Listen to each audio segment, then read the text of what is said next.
같이 해볼게요. 전통적인 통화정책이래. 전통적인 게 나오면 이렇게 묶음을 쳐야 할 거야. 통화정책은 이러면 될 걸 왜 전통적인 저런 말을 쓰냐면 전통적이지 않은 게 뒤쪽에 있을 거야. 그죠? 그러니까 그때는 어떻게 해서 차이를 정확하게 찍어내야겠죠. 일단 뒷글이 어떻게 될지 모르니까 우리는 충분히 전통적인 게 아닌 게 나올 걸 알지만 저렇게 일단 체크만 해볼게. 자, 전통적인 통화정책은요.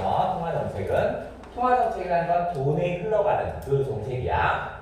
서술만 쫓아갔더니 뭘 활용해 주시고요. 안정시키고요. 뭘 도모한대요. 그럼 뭘 활용해? 정책 금리를 활용해 주시고요. 물가를 안정시켜서 결국은 경제 안정을 도모하는 것이 전통적 통화정책이래. 그러면 이제 여기에 정책 금리가 뭔지 한번 해볼게요. 뒤에 좀 읽어보면 이게 뭔지 아는데 일단 설명을 한번 해볼게요. 경제는 똑같은 내용이 계속 반복됩니다. 한번 해볼게. 자, 모든 나라는 중앙은행이라는 게 있습니다. 중앙은행은 돈을 찍는데 조폐공사가 있는 은행을 중앙은행이라고 해요. 우리는 조폐공사가 있는 은행이 어디야? 한국은행이죠. 미국은 뭐 연방준비, 일본에는 뭐 쪽발이은행 뭐 이런 거 다 있을 거야. 모르니까 내가 모르겠어. 그러니까 얘가 바로 뭐냐면 우리는 한국은행이야. 한국은행 뭐 이런 게 있나 봐. 그리고 이 아버지는 한국은행 통장이 있을까요? 없을까요? 여러분의 아버지는? 없어요. 왜냐면 이 중앙은행 한국은행은 은행과만 거래해요. 그죠? 사람과 거래하지 않아요. 그러니까 무슨 땡땡이은행 뭐 이런 거 있을 거야. 뭐 국민은행도 좋고요. 그 다음에 우리은행 좋고요. 뭐 농협은행도 좋고요. 뭐 많아. 중소기업은행 다 얘네들과 거래를 해요. 그러니까 얘들은 얘한테 돈을 빌려줘. 얘는 돈을 언제든 찍을 수 있으니까 얘한테 빌려줘. 그걸 우리는 뭐라고 하냐면 기준금리라고 해요. 기준금리. 다른 말로 저기 써있는 정책금리라는 말도 씁니다. 정책금리. 자, 왜 정책금리라는 말을 쓰냐면 이거는 시장에서 수요 공급 곡선에 만나서 가격이 결정되는 게 아니야. 한국은행장이 야 지금 뭐야 러시아 전쟁도 있고 뭐 이러고 하니까 금리를 좀 올려야겠어. 지가 결정하는 겁니다. 그죠? 물론 혼자 하는 건 아니겠지만 그러니까 자기가 정책적으로 결정하기 때문에 정책금리라는 말도 쓰고요. 기준금리라는 말도 씁니다. 그래서 이 중앙은행은 땡땡은행, 그 다음 무슨 은행 각종 은행에게 빌려줄 거야. 똑같은 혜택으로 빌려줄 거야.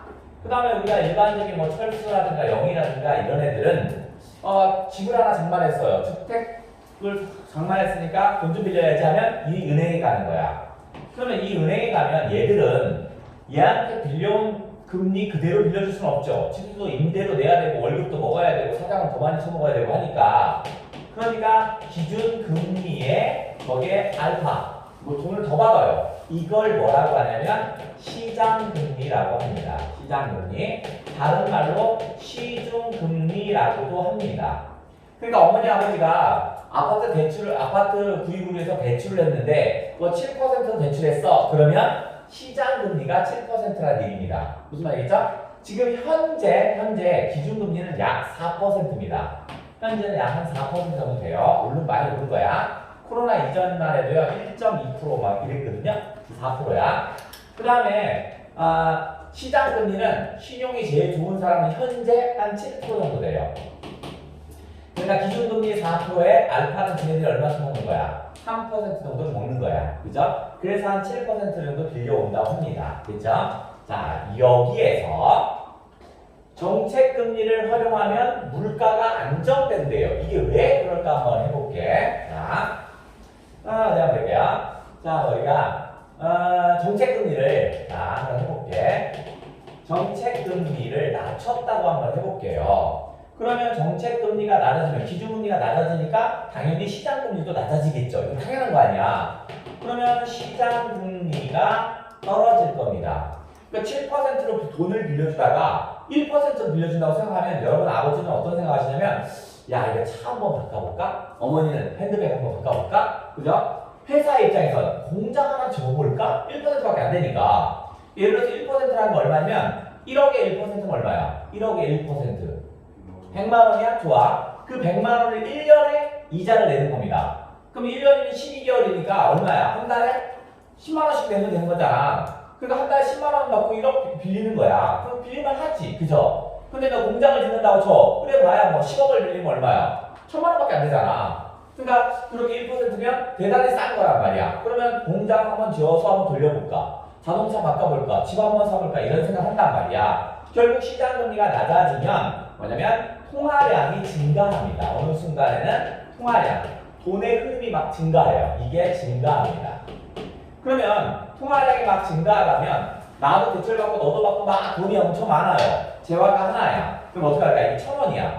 다 사고 싶어. 그럼 어떡할까? 나 1,000원 산다는데 옆에서 뭐야? 난 1,100원, 난 1,200원, 난 1,300원 이럴 거라고요. 그럼 가격이 올라갑니다. 그러면 어느 순간에는 바로 뭐야? 물가가 상승해 버립니다. 올라가 버려요. 그럼 물가가 상승하면 TV 프로그램 막 나와 뉴스에 막 MBC, KBS 기자 막 가서 시장 가서 돈 10,000원을 들고 한번 사보겠습니다. 콩나물 샀더니 없군요. 이런 제일장 이렇게 막 하잖아. 그러면 난리다. 그러면 이제 내년에 뭐 국회의원 선거가 있어. 그러면 정치하는 사람은 어떻게 생각해? 이러다가 나 표 못 받겠다 생각하겠죠. 빨리 바꿔야겠다 해서 막 중앙은행, 한국은행 막 압박을 합니다. 그러면 이제 물가가 올라가니까 사람들이 어떻게 해서 이거에 대한 대책을 내놓으라고 할 거 아니야. 그러면 어떡할 거냐? 그러면 정책금리를 올리기 시작합니다. 정책금리를 올려요. 이거에 대한 대책이 정책금리를 올려요. 그럼 정책금리, 즉 기준금리를 올라가면 시장금리도 어떻게 될까? 얘도 올라가겠지. 시장금리가 올라가다 보면 그래서 1% 이자를 내다가 10%를 낸다고 쳐봐. 1억씩 내야 되는데 이제는 10%가 되면 어떻게 10억을 내야 되는 거죠. 이거 안 되겠다. 빨리 돈 갚자. 아니면 아버지 입장에선 차는 나중에 바꾸지. 핸드백 나중에 사지. 다 소비하지 않으려고 그래요. 그러면 어떻게 될까? 통화량이 감소해요. 돈의 흐름이 감소해요. 통화량이 감소합니다. 그러면 통화량이 감소하면 어떻게 해서? 통화량이 감소하면 이렇게 지나가다 보면 물건을 사지 않는 거야. 그럼 어떻게 할까? 이거 1,000원이야. 아무도 안 사. 파는 나의 입장에선 야 980원에 사면 안 될까? 970원에 사면 안 돼? 이렇게 되겠죠. 그럼 물가는 어떻게 해서? 물가는 하락해버리겠네. 물가가 하락되면 누가 또 난리를 칩니까? 이제 대기업들이 난리칩니다. 그래서 대기업들을 가만히 보시면 신문사 하나씩은 끼고 있어요. 뭐 삼성이면 매일경제신문 이런 거 끼고 있거든요. 왜 이렇게 대기업들이 신문사 하나씩 끼고 있냐면 그 신문사에서 메인에다 딱 합니다. 한국 경제 이대로 무너질 것인가? 뭐 이거 봐. 수출, 비상, 초비상, 상중 뭐보다 못해 이렇게 막 올릴 거야. 그러면 나 괜히 불안해지잖아. 그러니까 어떻게 써요? 그러면 안 되겠다. 빨리 잡아야겠다. 이거에 대한 대책이 정책금리를 인하시켜버립니다. 정책금리를 또 인하시키면 어떻게 써? 물가가 다시 올라가 버리고 다시 인하면 이게 계속 요게 로테이션으로 계속 반복되는 거야. 그러면 금리를 높이는 게 좋은 거야? 낮추는 게 좋은 거야? 그때 달라요. 누가 더 지랄하느냐에 따라서 달라지는 거야. 그래서 이쪽에서는 뭐야? 국민들이 막 지랄하니까 바꿔주는 거고 이때는 막 대기업이 지랄할 거야. 그때 바꿔주는 거야. 그러니까 이거는 금리가 높다 낮다는 건 그 상황에 따라 막 그때 갖다 선택하는 거야. 이렇게 계속 빙글빙글 돌 겁니다. 경제 지문은 요거만 알면 됩니다. 요게 계속 빙글빙글 도는 거야. 자, 한번 해볼게. 얘 진짜 그런가? 자, 중앙은행은요. 경기가 과열됐을 때 우리가 가정이나 이런 경제 사항이 오면 새로운 정보를 주기도 하지만 제일 중요한 건 선후 관계가 제일 중요하다고 그랬죠. 순서 차례가 중요하다고 그랬잖아. 그러면 체크해보자. 경기가 과열됐을 때 1번 경기 과열. 그러면 정책금리 인상을 통해 그러면 정책금리 인상이죠. 이게 2번. 그럼 아까 우리 했던 걸 따라가보자. 자, 경기가 과열됐을 땐 그죠? 여기가 경기 과열 지점입니다. 경기가 과열된 거야. 여기가. 경기가 과열됐을 때 어떻게 했어요? 정책금리 인상이죠. 요게 1번. 그러면 어떻게 써? 정책금리 인상 과열 1번. 과열 1번 정책금리 인상 2번이겠죠. 그죠? 그러면 가다 보면 어떻게 해서 물가가 떨어지죠. 그러니까 어떻게 해서 경기가 진정된답니다. 여기가 진정, 요게 3번이죠. 근데 다시 저 통해라는 건 어떻다고 그랬죠? 자, A 통해 B. 요거는 평가에서 잘 쓰는 공식이죠. 자, 우선 A가 뭐냐면 일종의 수단이나 방법입니다. A라는 수단을 이용하면 B라는 결과가 생겨요. 그런데 B라는 결과는 꼭 A가 아니라 이렇게도 결과가 되면 이렇게도 되고 이렇게도 여러 방법이 있어.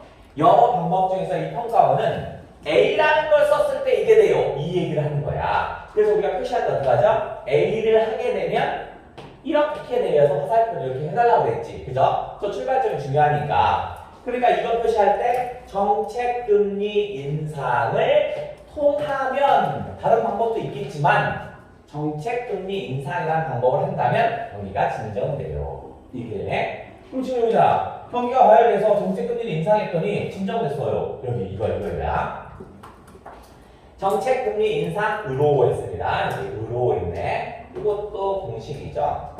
자, A으로 B 한대요. 그럼 요건 인과관계라고 그랬죠. A 임으로 B, 그죠? 임으로 B도 똑같고 A 때문에 B 얘도 똑같습니다. 모두 다 인과관계죠. 앞에가 원인이 실리는 거고 뒤에가 그에 따른 결과가 실리는 거야. 그러면 다시 정책금리 인상으로 오죠. 얘가 원인이죠.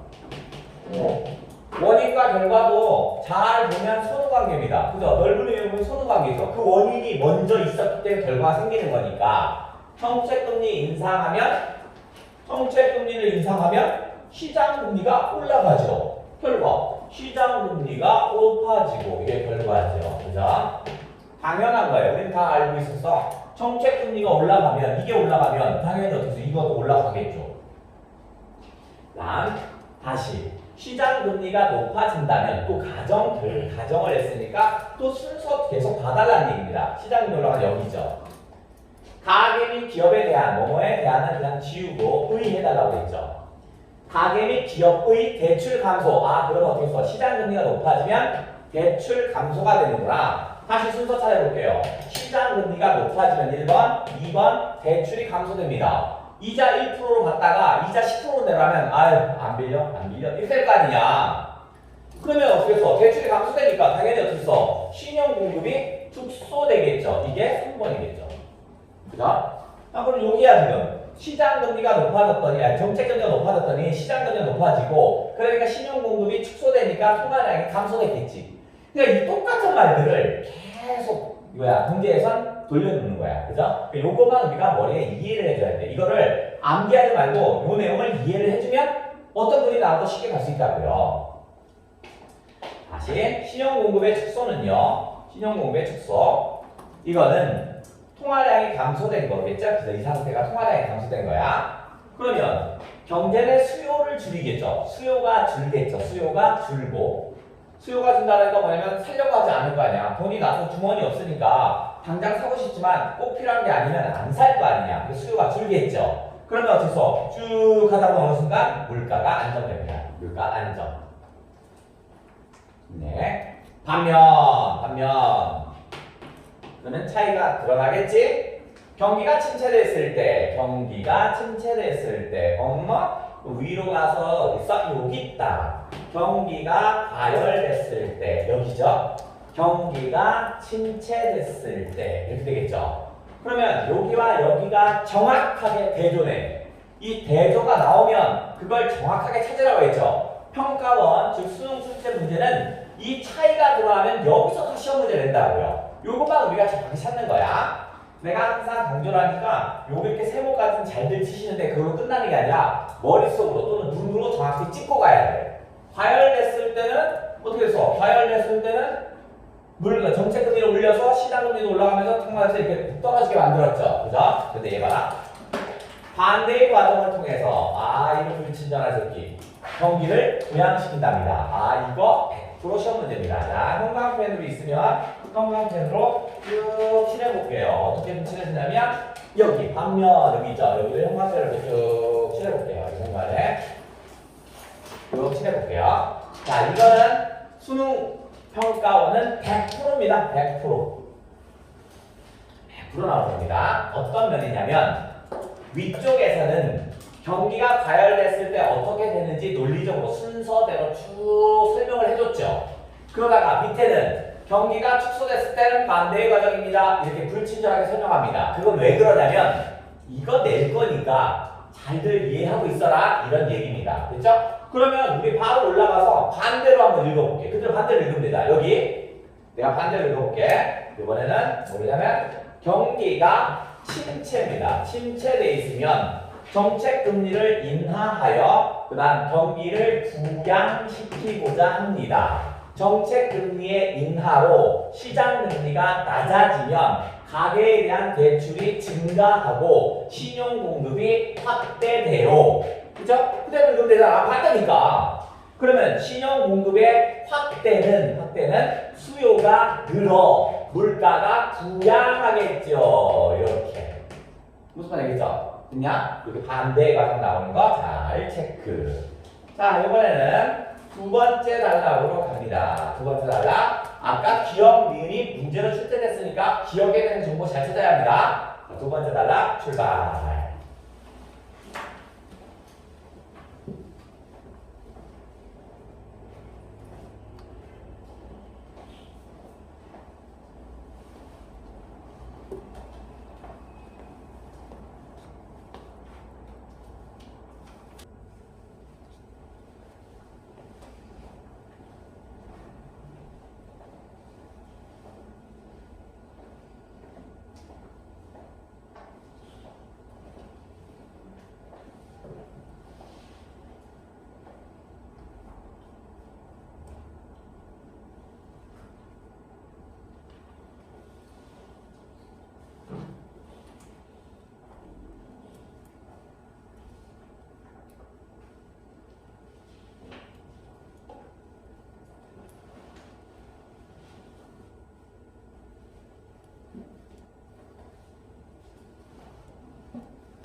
자, 먼저 해볼게. 자, 금융이라고 하면 뭐 생각하시면 은행이라고 생각하시면 될 것 같아요. 은행 정도 생각하시면 될 것 같아요. 요 금융이라는 건 은행 정도 생각하자. 은행을 통화 정책의 전달 경로로만 붙는 전통적 경제학에서는 나오면 그냥 는이라고 했죠. 전통적 경제학은 이렇게 얘기했죠. 그죠? 경제학은 이렇게 되겠죠? 그러면 저 통화 정책의 전달 경로 은행이 하는 일이 뭐예요? 아, 한국은행에서 야 정책금리 3%로 내렸으니까 조정해. 네. 그럼 시장금리 내려야지. 이렇게만 한다고 생각했나 봐. 그죠? 전통적인 경제학은 전통적인 거니까 아까 했었죠? 전통적이면 아닌 게 나올 거라고 했어. 그러면 이 전통적 경제학에서 은행을 정의한 거네. 그죠? 자, 요게 바로 뭐야? 바로 전통적 경제학에서 보는 은행이죠. 전통적 경제학에서는 은행을 뭐라고 하냐면 통화정책의 전달 경로. 단순하게 뭐냐면 정책금리 내려? 네. 조정할게요. 정책금리 올려? 네. 조정할게요. 이런 정도만 보라. 그래서 거기서는 전통적 경제학에는 금융감독정책이 은행을 어떻게 감독할 거예요? 은행 감독 정책이 은행을 어떻게 운영할지 하는 감독 정책이 개별 금융회사의 건전성 확보를 통해서죠. 그죠? 통해서니까 여기죠. 개별 금융회사의 건전성 확보를 통해 요거 개별 금융회사의 건전성을 통해서 금융 안정을 달성한답니다. 그러면 무슨 말이냐면 한국에 있는 금융정책을 어떻게 보냐? 전통 경제에서는 야, 한국의 은행 총 몇 개야? 3개가 있는데요. 그러면 그 1번 은행 건전하게 잘 만들어, 2번 은행 건전하게 잘 만들어, 3번 은행 건전하게 잘 만들어. 이렇게 하는 게 되는 거야. 개별 은행들이 튼튼하면 되는 거야. 개별 금융회사의 건전성이 확보가 된다면 안정이 되는 거야. 그게 뭐냐? 그게 바로 미시 건전성 정책이네요. 그러면 이렇게 돼. 전체 주어는 전통적 경제학은 전체 주어죠. 전체 서술어는 미시 건전성 정책에 집중해야 한다. 이게 전체 서술어겠죠. 그러니까 이렇게 되겠구나. 전통적 경제학은 미시 건전성 정책에 집중해라 이거죠. 그러면 그 미시 건전성 정책은 뭔데? 이거죠. 개별 금융회사가 건전한 상태가 그게 뭐야? 미시 건전성 정책이죠. 이렇게 되는 거네. 그죠? 미시 건전성 정책이라는 건 뭐냐면 개별 금융회사가 튼튼한 거야. 금융회사 하나가 튼튼한 거야. 이러한 관점을 보겠어 미시 건전성 정책이겠죠? 그죠? 관점은 은행은 직접적인 생산 수단이 아니므로 그렇지. 신발 공장은 직접적으로 뭘 만들어? 신발을 만들죠. 은행은 직접적으로 뭘 만들어? 없잖아. 그래서 어떤 것을 만들지는 않지요. 않으므로 했습니다. 이것도 인과관계죠. 자, A이므로 B 이건 인과관계. 이 그다음에 A 때문에 B 인과관계. A로 인해 B. 그다음에 뭐야? A에 따라 B. A에 따른 B. 이런 거 다 뭐야? 인과관계죠. 이것들은 다 인과관계입니다. 앞에가 원인이 오는 거고 뒤에가 결과가 오는 것들이야. 아마 여러분들은 이 인과관계 중에서 뭐가 제일 익숙하냐면 요 때문에가 제일 익숙할 거야. 그죠? 그래서 저거를 읽을 때 그냥 때문에로 읽어도 괜찮습니다. 직접적인 생산수단이 아니기 때문에 이렇게 읽어도 괜찮아. 단기적일 때와는 달리, 아싸, 달리 나왔네. 자, 평가원이 좋아하는 거에서 자, 몇 번인지 모르겠네. 4개. 차이가 드러나면 차이를 중심으로 읽어내야 합니다. 왜냐면 저게 시험 문제 내는 가장 아주 확률이 높은 놈입니다. 이게 가장 확률 높은 시험 출제 요소입니다. 얘가 출제 요소야. 출제 요소. 그러면 저렇게 차이가 드러나는 문구들이 있어요. 자, 1번 A와 달리 B는 이거. 그럼 우리가 어떻게 해서 차이가 드러나면 삼각형과 역삼각형을 쳐서 정확하게 차이를 찾아내야 되죠. 요 A와 B의 차이를 완벽하게 찾아내야 합니다. 그죠? 그 다음에 두 번째 A보다 B는 그죠? 이것도 역시 마찬가지로 A와 B의 차이를 정확하게 찾아내야 돼. 어차피 이게 시험 문제니까. 그 다음 세 번째 A는 B보다 다 똑같은 말이야. 그죠? 그러니까 이것들이 나오면 이건 무조건 출제될 거고 우리가 삼각형과 역삼각형을 쳐서 정확하게 차이를 찾아야겠구나 라고 생각을 하셔야 돼요. 여기 봐라. 단기적일 때와는 달리니까 단기적일 때 세모, 장기적으로는 역삼각형이지. 이게 차이를 짚고 가야 돼. 단기와 달리 장기는 경제성장에 영향을 미치지 못한답니다. 경제성장에 영향을 미치지 못한답니다. 뭐가? 금융이. 그러면 언제 미치지 못하는 거야? 연결하고 가야죠. 경제성장에 영향을 미치지 못한다. 이게 뭐야? 장기죠. 장기에 이렇게 연결해야겠죠. 그죠? 저거는 100% 시험 문제 나오는 거야. 그럼 100% 어떻게 나올 거냐면 이 말은 장기에는 은행은 경제성장에 영향을 미치지 못한다는 말은 단기에는 영향을 미쳐야지. 그죠? 그러니까 단기에는 영향을 미치지만 장기에는 안 돼요. 야. 이렇게 차이가 드러나는 건 정확하게 이해하고 가야 돼. 이거 이해하는 좀 시간이 걸리잖아요? 아니야. 이게 문제에 그대로 있어요. 그러니까 이따 문제 풀 때 보면 이 말 나온다? 이 말 나와. 그러니까 이걸 차이를 이해하고 가야 문제 푸는 속도가 빨라진단 말이야. 어차피 우리 문제 내는데 문제가 뭐 나올지 뻔히 아는데 왜 점검 안 하고 가? 이건 무조건 나오는 거야. 은행이라 함은 단기에는 경제성장에 도움이 되지만 장기는 안 되나 봐. 인식 과네. 또 있다. 자산시장에서는 했네. 에서는 하면 는이죠. 그럼 자산시장이 뭐냐? 이건 뭐냐? 주식, 돈이 되는 시장들, 주식, 부동산, 이런 것들 있죠. 이런 거 등등이 자산시장입니다. 돈을 만들 수 있는 거, 채권 팔는 거 이런 거 있죠. 그런 거죠. 돈을 만들 수 있는 곳이 자산시장이야. 가격이 본질적 가치를 초과하여 폭등한답니다. 그건 뭐냐면 버블입니다. 개념적이네. 버블이 본질적 가격을 초과하여 폭등한답니다. 자, 이거 1,000원이야. 1,010원 하면 여러분이 좀 올랐구나 라고 생각하면서 구입할 의사가 있잖아. 5만원 구입하니까 이런 미친놈들하고 안 하잖아. 이게 버블입니다.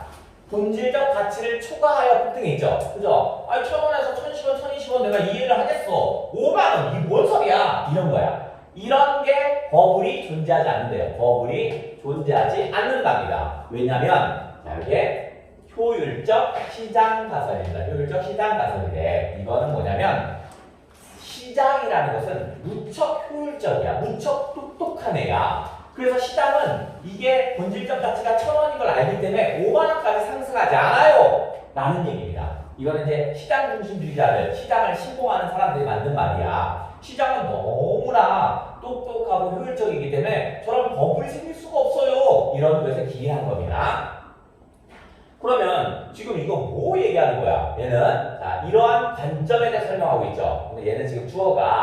이러한 관점, 즉 뭐야 이거 전통적인 경제학은 이거 그죠? 관점을 했잖아. 두 개는 이러한 관점은 뭐야? 첫 번째, 경제 성장의 금융은 미치지 못한다 이거죠. 장기적으로는 경제 성장 미치지 못한다는 거 첫 번째. 요거. 그다음 두 번째는 뭐겠어? 버블이 세상에서 버블은 존재하지 않는다. 요거 두 번째죠. 이러한 관점의 특징 두 개네. 첫 번째는 장기적으로 금융이라는 것은 경제 성장에 영향을 미치지 못해요. 두 번째는 시장이라는 게 얼마나 똑똑한데 버블이라는 건 생길 수 없어요. 이런 얘기입니다. 근데 그게 전통적인 얘기죠. 그리고 지금은 아니라는 얘기자. 아니야. 자, 미시 건전성 정책은요. 개별 금융회사의 건전성에 대한 뭐뭐에 대한은 그냥 쥐어 보이고 의라고 해달라고 했죠. 개별 금융회사의 건전성의 예방적 규제, 그죠? 개별 예방적 규제 성격을 가진 정책 수단을 활용할 겁니다. 그러면 금융회사가 망하지 않도록 만들어야겠구나. 그 예로는 향후 손실에 대비하여 금융회사의 자기 자본 하한을 설정한답니다. 너는 꼭 모든 은행은 10억씩은 꼭 가지고 있어야 돼. 어떤 일이 있어도 그게 자기 자본 하한입니다. 그죠? 그게 최저 자기 자본 규제입니다. 규제를 들 수 있답니다. 최저 자기 자본 규제. 모든 은행은 얼마를 꼭 가지고 있으세요? 이게 최저 자기 자본 규제야. 어제 그제 막 뉴스에 막 나왔는데 미국의 은행이 하나 망했죠. 실리콘밸리 뱅크. 그죠? SVB 들어봤어요? 내가 얘기해줄게. 못 들어봤겠지. 실리콘밸리 뱅크래요. 이게 망했어요. 왜 망했냐면 모든 은행들은 뭐라고 했어? 최저 자기 자본 규제가 있다고 그랬죠. 그래서 실리콘밸리 뱅크 이 은행도요. 최저 자기 자본 규제를 갖고 넘길 만큼 가지고 있었어요. 이게 왜 필요하냐면 저 조그만 거 누구야 당장 필요해요 주세요 하면 어떻게 해서 항상 줘야 되잖아 은행은. 그죠? 그런데 나 조그만 거 주세요. 나 지금 돈 없는데 내일 주면 안 될까? 이럴 수 없잖아. 그러니까 항상 자기 자본을 가지고 있어야 돼. 그런데 이 실리콘밸리 은행은요 자기 자본보다 높은 돈을 가지고 있었어요. 그래서 어떻게 가지고 있었냐면 전 세계에서 가장 안전한 자산이라고 일컫는 게 뭐냐면 미국 채권입니다. 미국이란 나라는 망할 수가 없어요. 왜냐면 전 세계는 달러로 유통되잖아. 그래서 달러는 미국 놈이 지가 찍어내면 되잖아. 지가 막 찍어내잖아. 그러니까 가장 안전한 자산이야. 그 다음에 경제적도 대단하고 군사적 대단하니까 안 망하니까 미국 채권 제일 안전하다고 생각해요. 그래서 실리콘밸리 뱅크 얘네들이 미국 채권을 이만큼 가지고 있었어. 그래서 실제 가격이 이만한 거야. 최저 자본 여기야. 근데 지금 미국의 채권이요 30%가 떨어졌습니다. 가격이. 그래서 이게 어때서 산 가격은 여기인데 30%가 떨어지니까 이게 이렇게 내려온 거야. 그러니까 지금 상태가 어떻게 해서 최저 자기 자본 규제에 들어가지 못한 상태야. 근데 이 실리콘밸리 뱅크는요, 얘네는요, 거기는 뭐랄까 IT 기업들이 많이 거래한대요. 근데 IT 기업들 같은 건 어떻게 해서 예를 들어서 뭐냐면 컴퓨터 잘 모르지만 컴퓨터가 뭐야 프로세스가 한 1기가 정도야. 근데 내가 공장을 또 확장하면 2기가야 돼, 3기가 돼야 하면 바로바로 확장해야 되잖아. 그러니까 얘네들이 가서 은행에 가서 야, 내 돈 빨리 줘. 나 지금 공장 하나 차려야 되거든. 하나만 오면 돈을 주겠는데 돈이 지금 이렇게 있단 말이야. 이게 다 몰려오는 거야. 여기 대부분 다 창업하는 이런 데니까 갑자기 몰려오니까 얘가 나 잠깐 나 돈이 지금 없는데? 라고 해버린 거야. 그러니까 미국 입장에서는 깜짝 놀랄 겁니다. 왜냐면 이거 2008년에 한번 경험했어요. 내가 가장 큰 은행이었어. 가장 큰 은행에서 내가 나보다 조금 작은 은행한테 돈을 빌려줍니다. 이 조그만 범규은행이 그거보다 좀 작은 우주은행에서 돈을 빌려줘요. 다시 우성은행에 이렇게 빌려주는 거야. 그리고 나서 이제 일반인들이 가서 저쪽에서 보경이네가 가서 돈을 빌려요. 근데 내가 주택 대금으로 빌렸는데 못 갚게 된 거야. 근데 내가 못 갚아요. 근데 접수도 망하는 거야. 보경이 망하고, 그 앞에 망하고, 그 앞에 망하고, 그 앞에 망하고, 이놈이 나한테 돈을 안 주니까 중국에 있는 가장 큰 은행이 망해버린 거야. 그래서 전 세계 은행이 다 꽝 나버린 거야. 그래서 미국이 깜짝 놀랍니다. 그러니까 어떻게 했어? 얘가 만약에 돈을 못 갚으면 어떻게 했어? 그 다음 은행이 돈을 못 갚으면 꽝 나가는 거죠. 그러니까 그걸 막으려고 이 실리콘밸리 뱅크를 너 폐업해 새끼야. 딱 폐업시켜버립니다. 꼬리를 확 잘라버렸습니다. 그러니까 어떻게 했어? 그 안에 있던 저금한 사람들이 어떻게 해요? 내 돈을 어떻게 해? 내 돈을 어떻게 할 거 아니야? 미국 정부가 그거 내가 갚아줄게. 일단 너 새끼야 꺼져. 그래서 퇴출시켜버렸어요. 그래서 얘가 쌍 사라졌고요. 예금자가 돈 먹는 건 보호를 해주고 미국을 했대요. 이게 지금 현재 이거야. 그러니까 이런 걸 막기 위해서 최저 자기 자본 규제를 놓은 거야. 근데 이 미국의 채권이 갑자기 떨어져요. 미국의 채권이 왜 떨어지냐면 막 코로나 생기고 뭐 생기고 하니까 미국이 돈을 자꾸 푼 거야. 돈을 푼 거야. 너무 막 걔네 풀기가 너무 좋죠. 지가 찍어서 풀면 되니까. 그죠? 그러니까 너무 많이 풀리다 보니까 이게 어떻게 해서 이게 쭉 30% 가격이 떨어져 버리는 거야. 그러니까 흔해지니까 떨어지잖아 가격이. 그래서 지금 이런 부분이 있대. 그런 걸 막기 위해서 최저 자기 자본 규제를 두고 있는 거야. 지금 미국은행이 지금 실리콘밸리 뱅크 이게 하나가 무너졌는데 조금 더 있답니다. 조금 더 있대요. 그래서 지금 일부 경제학자들은요 눈여겨보고 있대요. 왜냐면 미국 은행이 망한다는 건 달러는 기축통화, 즉 전 세계가 함께 쓰고 있는 돈이야. 거기가 망하면 그 파도 너울이 여기 우리나라 금방 밀려나요. 그래서 이 신경 많이 쓰고 있다고 합니다만 우리 대통령은 생각이 나겠네. 자, 어쨌든 자, 세 번째 단락 출발.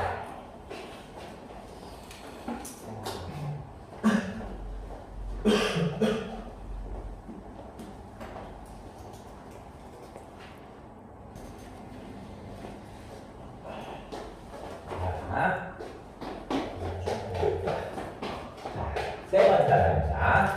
이처럼 전통적 경제학에서는 다시 에서는 했으니까 은이겠죠. 실고 은이 되겠죠. 전통적 경제학은 있습니다. 이처럼 했으니까 1, 2 단락을 정리하는 거죠. 이게 뭐야? 정리하면 이 말이잖아. 그럼 뭘 정리했는데 1단락, 2단락 정리해 볼게요. 이 말 아니냐?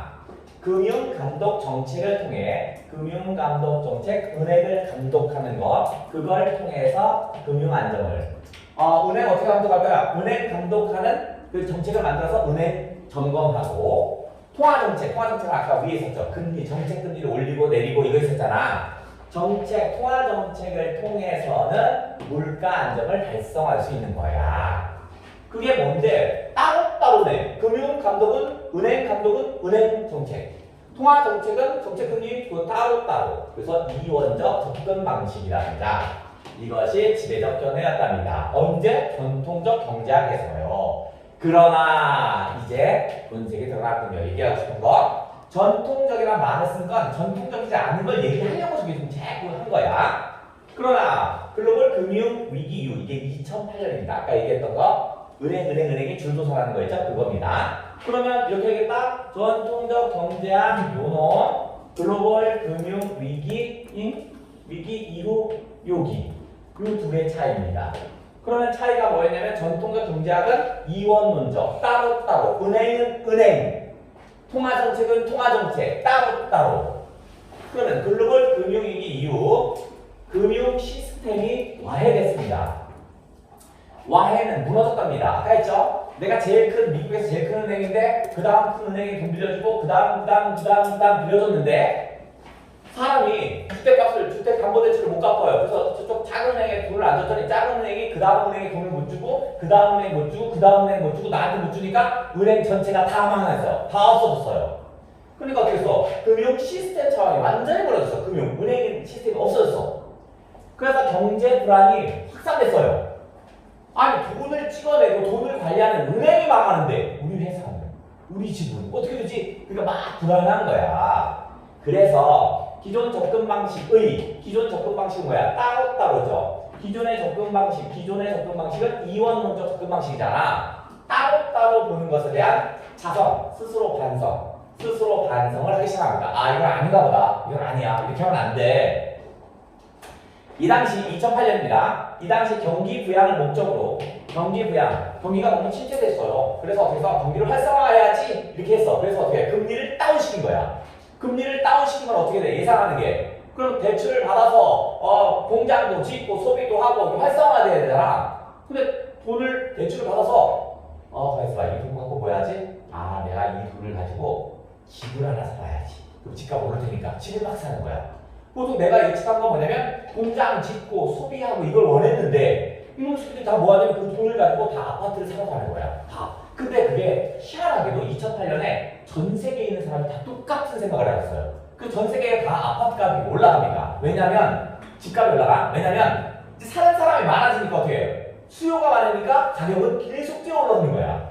원래 아파트는 집값이 한 요 정도 해야 되는데 자꾸 사는 사람이 덤비는 거야. 금리가 싸니까 돈을 너도 다 빌려와. 그러니까 이 가격이 계속 올라가는 거야. 아까 전통적 경제학에서는 시장은 정말 똑똑하고 효율적이어서 버블은 안 생긴 다음에 버블이 생겨버린 거야. 이 가격은 요만한데 이만큼 튀어올라요. 경기 부양을 목적으로 한 중앙은행의 저금리 정책을 했습니다. 목적은 경기 부양이 목적이었습니다. 그죠? 요게 목적이야. 그죠? 목적은 경기 부양이고요. 방법은 뭐야? 저금리 정책을 해봤습니다. 그러면 예측한 건 소비하고 투자하고 이래야 되거든요. 이건 근데 자산 가격의 버블에 따른 뭐뭐에 따른 인과관계죠. 자산 가격 버블 때문에 버블이 없다고 그랬잖아. 생겼어요. 자산 가격의 버블. 자산 가격이라는 건 자산이라고 하는 건 아파트, 집, 뭐 주식, 뭐 이런 거. 그 돈이 되는 것들은 다 가격이 뛰어오릅니다. 그 중에서 특히 뭐 집값입니다. 집값. 그래서 금융 불안을 일으켰답니다. 그래서 경제 안정이 오히려 훼손됐습니다. 왜냐면 원래는 집들이 어떻게 해서 100원짜리여서 사람들이 다 100원 골고루 날아갈 수 있는데 이 집이 갑자기 1000원 해버리는 거야. 그러니까 집을 살 수 있는 사람이 없어서 이게 뭐야 떠들 수밖에 없고 이렇게 돼버리는 거야. 또한 그러면 이건 이제 자성에 대한 얘기죠. 스스로 반성을 했습니다. 예전에는 금융정책은 금융정책, 통화정책은 통화정책 이렇게 했었잖아. 그래서 저금리 정책을 한 건 뭐냐면 이 통화정책이잖아.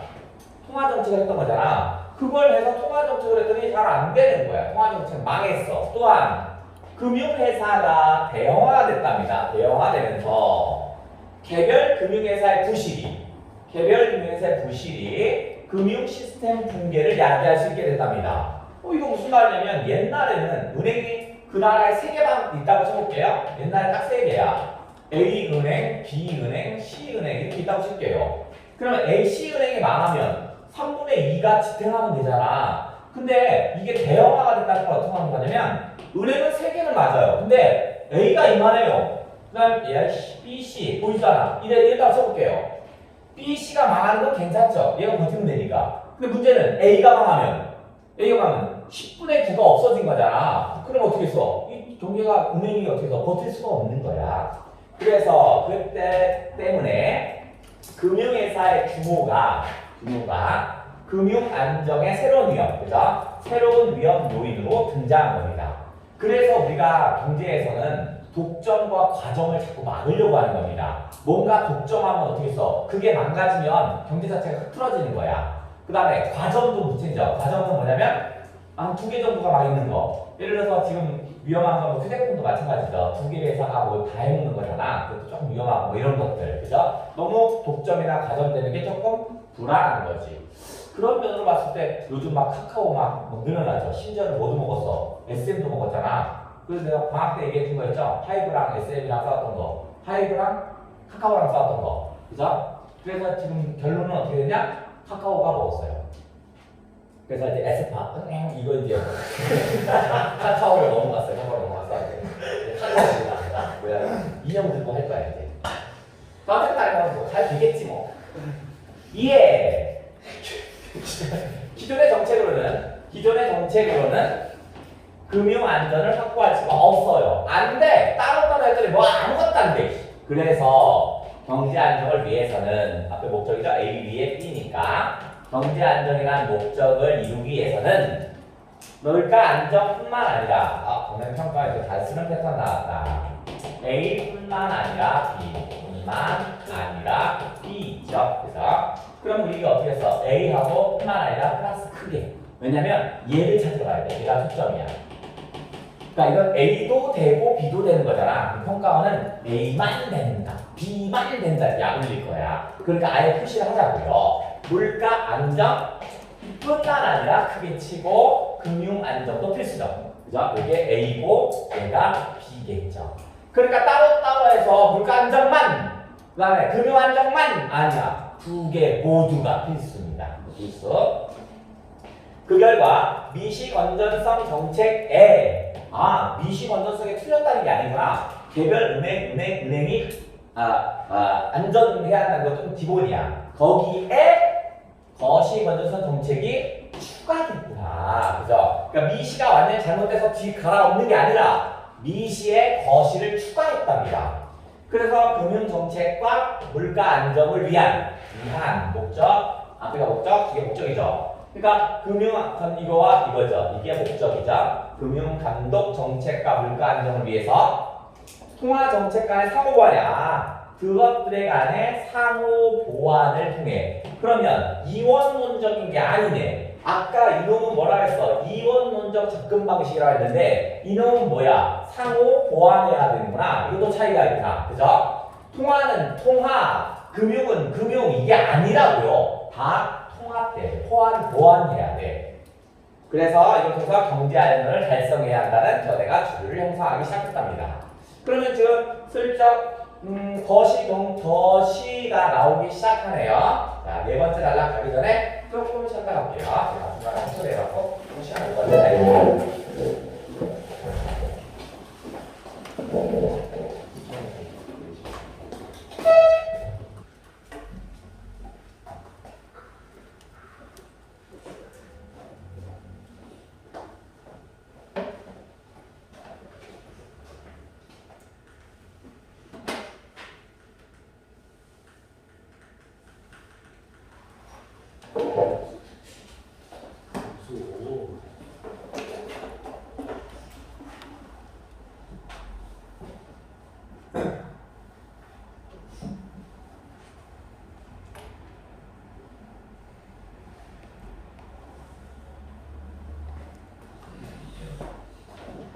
네 번째 단락. 자, 거시 건전성이란 개념원의 거시 건전성이 뭐냐면요.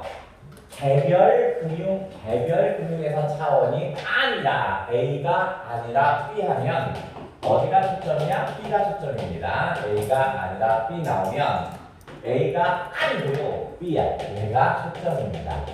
그러니까 개별이 아니고요. 그럼 뭔데요? 금융 시스템입니다. 여기 시스템 차원이네. 개별 차원이 아니고요. 바로 시스템 차원의 위기 가능성이 낮아 건전한 상태를 말한답니다. 그럼 거시 건전성은요. 금융 시스템이 안전한 겁니다. 건전한 거야. 그러면 개별 금융은 얘는 미시 건전성이죠. 이거 건전성이라면 금융 시스템 얘는 거시 건전성이죠. 거시 건전성에 해당되는 건가. 그래서 거시 건전성 정책은요. 금융 시스템, 금융 시스템의 건전성을 추구하는 모든 규제 및 감독 등을 포괄하는 활동이랍니다. 시스템을 안정화시키는 것들은 모두 다 거시 경제라고요. 거시 건전성이라고요. 이때 거시 건전성 정책은요. 미시 건전성 정책이 거시 건전성을 담보할 수 있는 모두 끌어안을 수 있는 충분 조건이 되지 못한다는 상한다표 구성의 오류의 논리적 기반을 뒀답니다. 구성의 오류라고요? 구성의 오류는 어떤 걸 구성의 오류냐면 예를 들어서 부분적인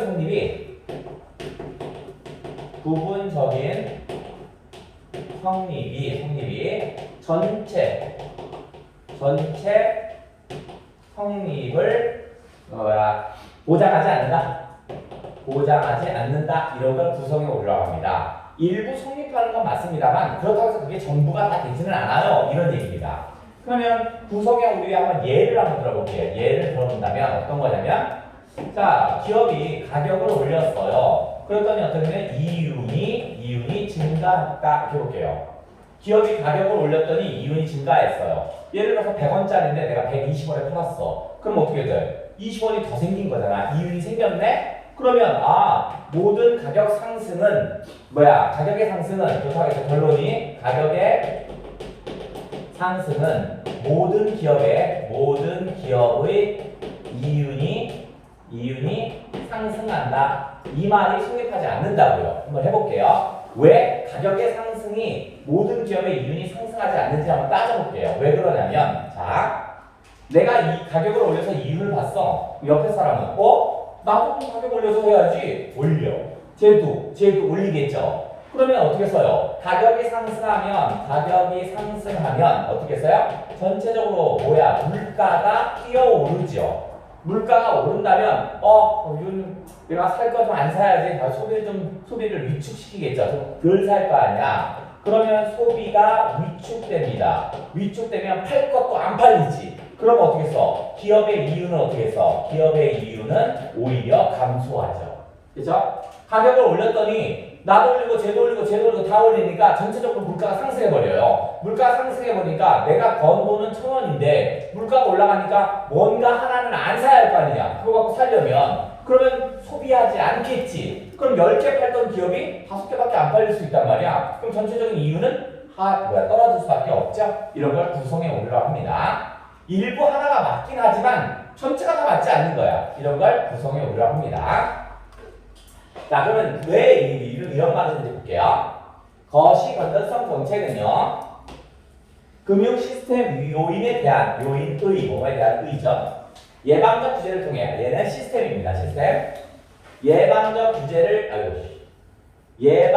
규제를 통해서 그 다음에 금융 시스템 건전성을 추구한다는 점에서 미시와는 차별화. 그러면 대조래 거시 건전성 정책은 차별화된다고 했으니까 차이를 짚고 가야겠죠. 미시 건전성 정책과는 차별화된답니다. 그럼 어떤 차별화야? 이거죠. 거시는 시스템의 예방적 규제죠. 시스템의 예방적 규제잖아. 그러면 나오지 않았지만 위쪽에서 미시는 어떻게 써? 개별 위험 요소의 예방적 규제였죠. 예방적 규제잖아. 그러니까 차이점이 뭐겠어? 얘는 시스템의 차원이라면 얘는 개별이었죠. 물론 공통점이라는 건 얘도 예방적 규제고 얘도 예방적 규제라는 건 공통입니다. 그래서 미시에서는 어떻게 써? 자기 최저 한도를 정한다고 그랬죠. 둘 다 공통점은 예방적인 겁니다만 차이점은 거시는 시스템, 미시는 개별이라는 차이점이 생겼네요. 자, 마지막 5번에다가 읽고 문제 도전.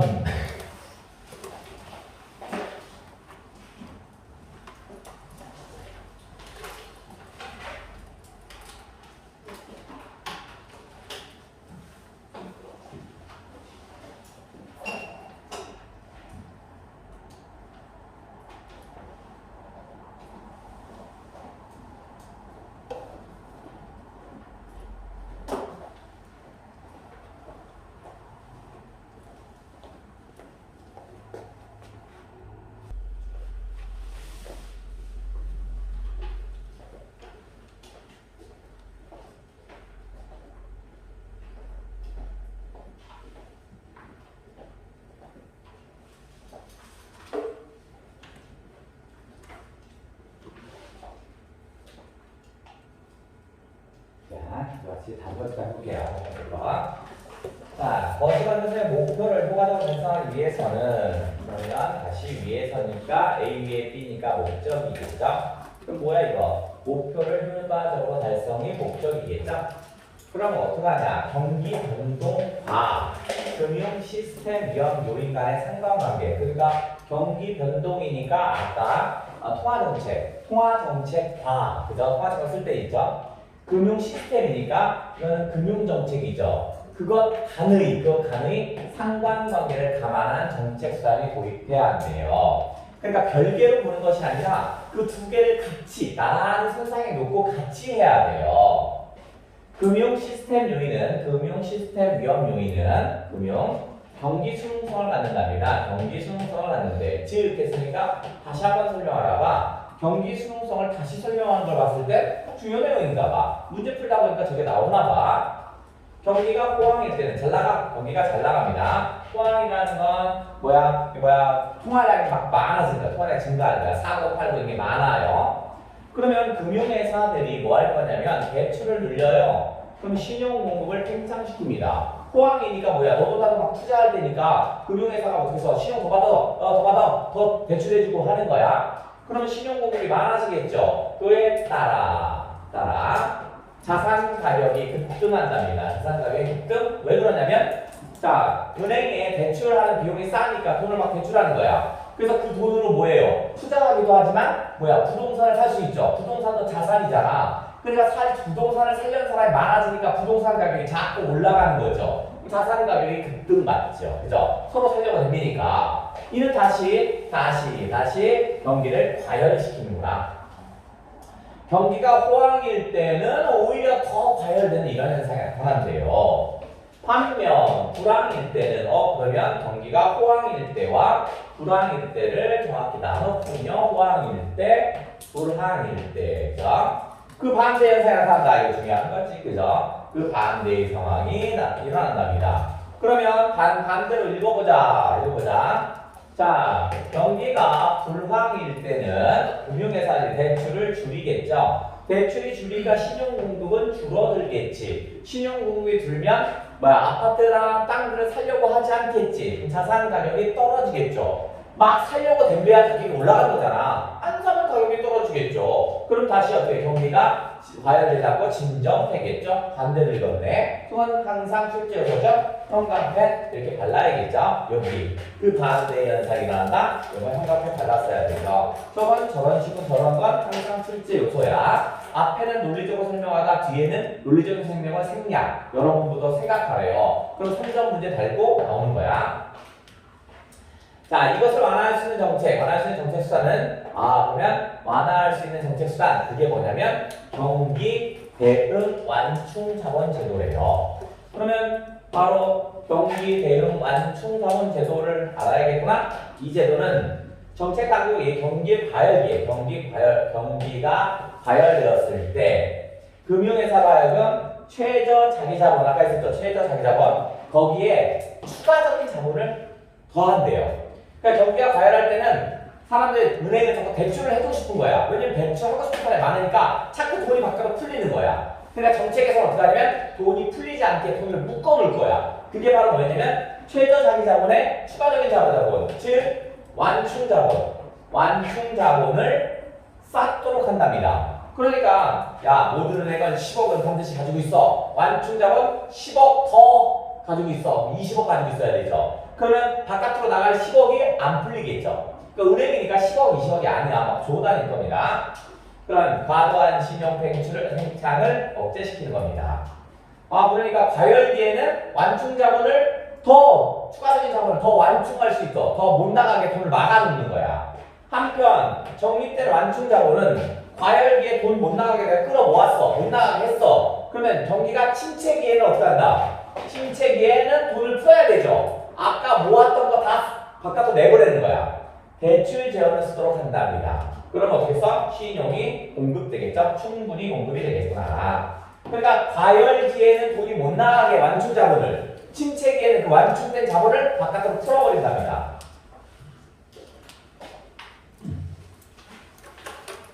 네. 문제. 자, 요거는 첫 번째 문제가 오네. 글로벌 금융 위기 이전이랍니다. 전통이군요. 전통적 경제에서는 금융이 이거 나왔잖아. 자, 단기와 달리 장기에서는 금융이 영향을 못 미친다. 그거 있었잖아. 나왔잖아. 단기적으로는 경제 성장에 영향을 미치는 거죠. 그죠?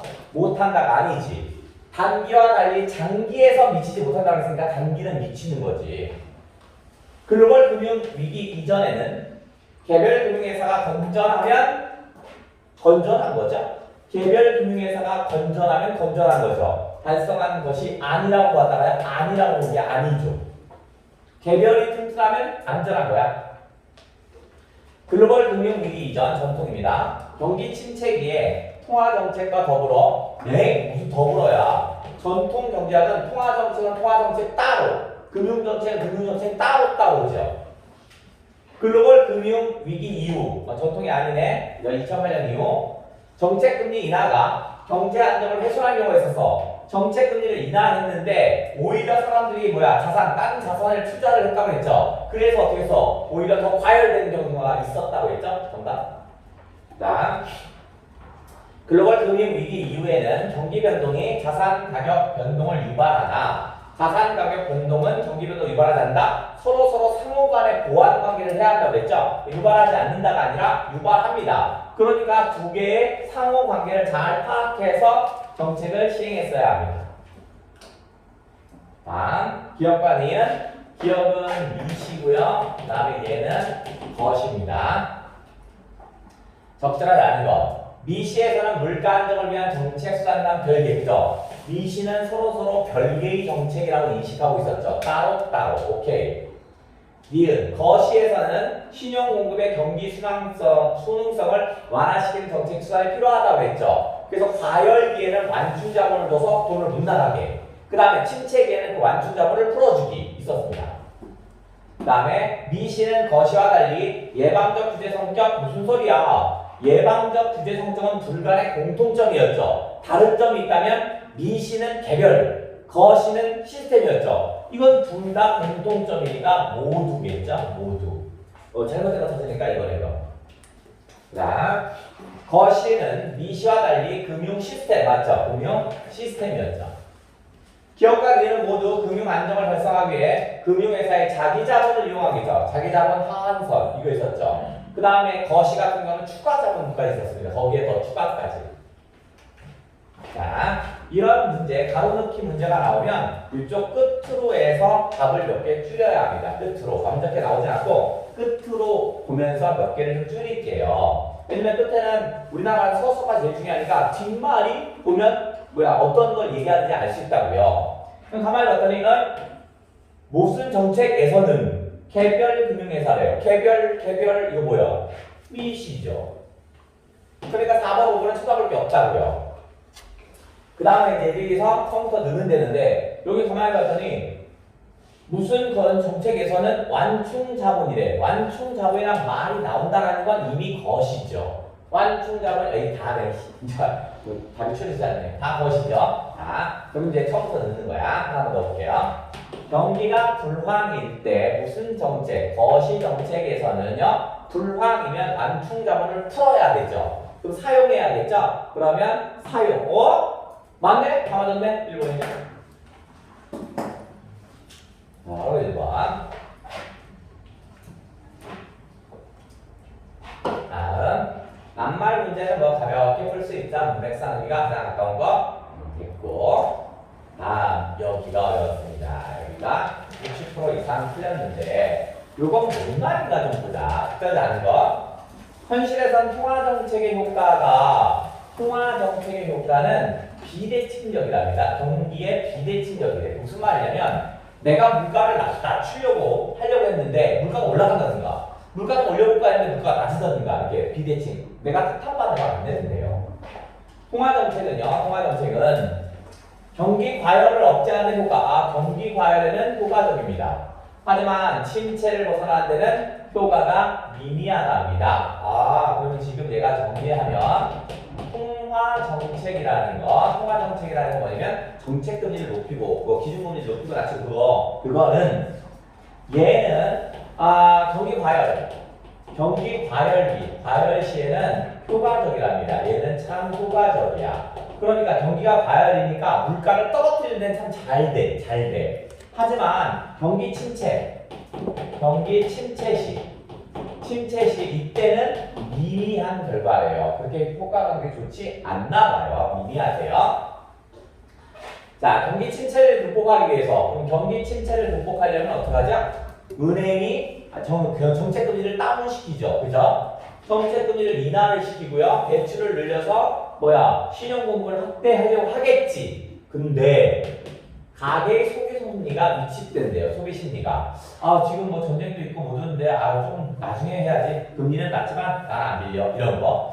지금 우리 애들이 다 고3이 3명이나 있는데 안 돼. 좀 나중에 해야지. 이렇게 가정마다의 사연들이 있을 거 아니야. 그래서 소비심리가 위축될 있거나 기업이 투자할 대상이 마땅치 않는 겁니다. 예를 들어서 요즘 같아서 나는 물건을 만들어서 중국으로 막 파는 이런 기업인데 중국 수출이 잘 막혀요. 자꾸 거시기가 자꾸 중국이랑 막 거래를 안 하겠다고 하네. 그러면 지금 투자할 때가 아닌가 보다 할 거 아니냐. 아무리 금리가 낮아도 투자할 수가 없으니까 안 할 거 아니냐. 그러면 그럴 때는 전통적인 통화정책에서 기대되는 효과가 안 나타납니다. 금리를 다운시켜주면 투자를 할 줄 알았는데 투자를 안 한다고요.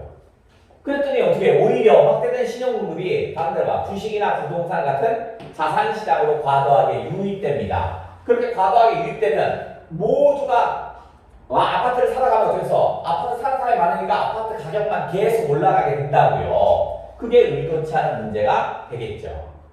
경제학자들은요, 경제 주체들이 경기 상황에 대해 비대칭적으로 반응하기 때문에 이러한 현상을 끈 밀어 올리기라고 한대요. 뭔 개소리냐? 이는 끈을 당겨서 아래로 내리는 것은 쉽지만 밀어 올리는 건 잘 안 되는데요. 예를 들어서 끈이 없나?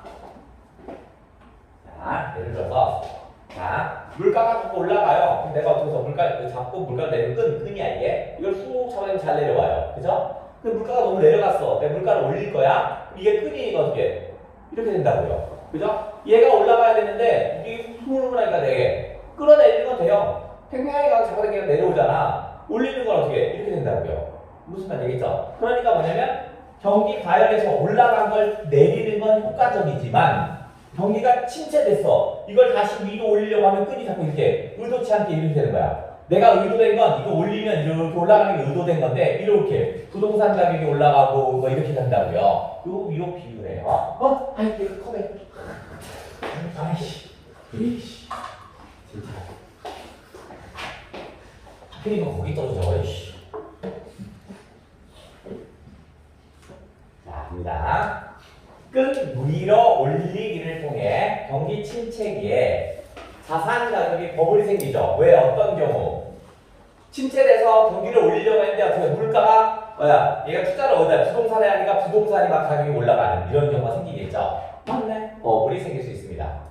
경기 침체가 되었을 경우 정책 금리의 인하에 따른 경기 부양은 경제 주체의 심리에 따라 달라질 수 있죠. 아니야. 오늘 투자 안 할래. 다음에 할래. 이럴 수 있잖아. 오케이.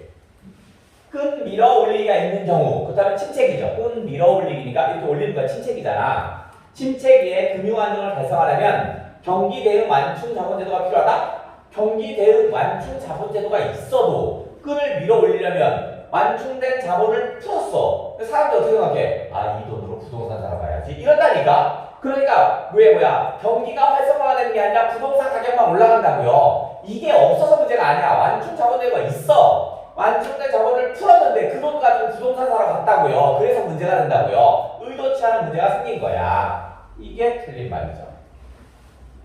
통화 정책 효과가 경기에 대해 비대칭적이라면 경기 침체기에는 정책 금리 조정 위의 방법이 있겠죠. 그죠? 정책 금리를 낮춘다고 해서 이게 올라가지 않고 부동산 사러 가잖아. 그거 말고 예를 들어서 요번 부동산 대출은 부동산 중에 요번에 만약 대출 받았어. 이 돈은 절대로 부동산과 주식을 못 사게 막는다든가. 그럼 어떻게 써? 그쪽 나가는 돈을 빠지니까 여기다 투자를 하면 이게 올라갈 수 있겠죠. 하여튼 이런 또 다른 정책이 필요하다고요. 통화 정책 효과가 경기에 대해 비대칭적이라면 정책 금리 인상은 신용 공급을 축소. 맞죠? 금리 인상이 되면 어떻게 해서 신용 공급이 축소되고 그러니까 경기가 진정되죠. 즉 과열됐어. 그럼 어떻게 금리를 인상시키면 갚아야지. 은행이 다 돈을 갚겠죠. 더 이상 대출 안 하겠죠. 그러니까 이게 금방 이렇게 내려온다고요. 이건 아주 효과적이라고요. 맞는 말이겠군요. 자, 여기까지 하고